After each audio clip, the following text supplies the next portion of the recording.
సంవత్సరాల తరబడి ఎన్ని మందులు వాడినా మీ మోకాల నొప్పులు తగ్గట్లేదా? ప్రాణ పెయిన్ క్లినిక్ లో అత్యాధునిక చికిత్స. మృత్యువు ఎప్పుడు ఏ రూపంలో వస్తుందో తెలియదు. సంతోషంగా ఉన్న సమయంలో కొన్నిసార్లు షాకింగ్ ఘటనలు చోటు చేసుకుంటున్నాయి. అప్పటిదాకా సంతోషంగా ఉన్న చోట విషాదం ఆవరిస్తుంటుంది.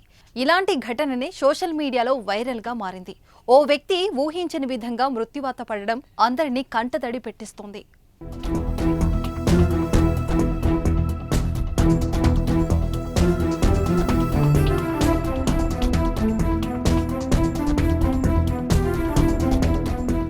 ఇక సోషల్ మీడియాలో వైరల్ గా మారిన ఘటన ఉత్తరప్రదేశ్లోని మహోబా ప్రాంత పరిధి జశోదానగర్లో చోటు చేసుకుంది. చందన్ గ్రామానికి చెందిన దేవేంద్ర అనే యువకుడు తన బంధువుల ఇంట్లో ఓ కార్యక్రమానికి హాజరయ్యాడు. వేడుకల సందర్భంగా బంధువులంతా ఇంటి నుంచి ఆలయానికి వెళ్లేందుకు సిద్ధమవుతున్నారు.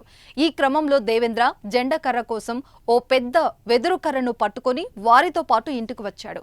అయితే ఆ ఇంటిపై ఉన్న హైటెన్షన్ వైర్లకు జెండా కర్ర తగులుకొని దేవేందర్ కు కరెంట్ షాక్ తగిలింది. దీంతో అందరూ చూస్తుండగానే కుప్పకూలిపోయాడు.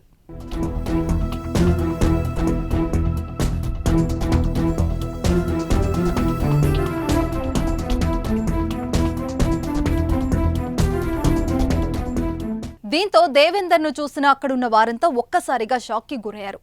పరిగెత్తుకుంటూ వచ్చి చికిత్స కోసం ఆసుపత్రికి తరలించారు. అయితే అప్పటికే అతను మృతి చెందినట్లు వైద్యులు తెలిపారు. దీంతో ఆ గ్రామంలో విషాద ఛాయలు అలుముకున్నాయి. ఇక తమ కొడుకు మృతికి విద్యుత్ అధికారులే కారణమని మృతిని తల్లిదండ్రులు బోరున విలిపిస్తున్నారు. ఇల్లుపై హైటెన్షన్ వైర్లు వెళ్తున్నా అధికారులు పట్టించుకోలేదని, సకాలంలో అధికారులు స్పందించి ఉంటే ఇంతటి ఘోరం జరిగి ఉండేది కాదని వాపోతున్నారు. ఏది ఏమైనా ఈ వీడియో చూసిన నెటిజన్లు అధికారుల నిర్లక్ష్యంపై ఆగ్రహం వ్యక్తం చేస్తున్నారు.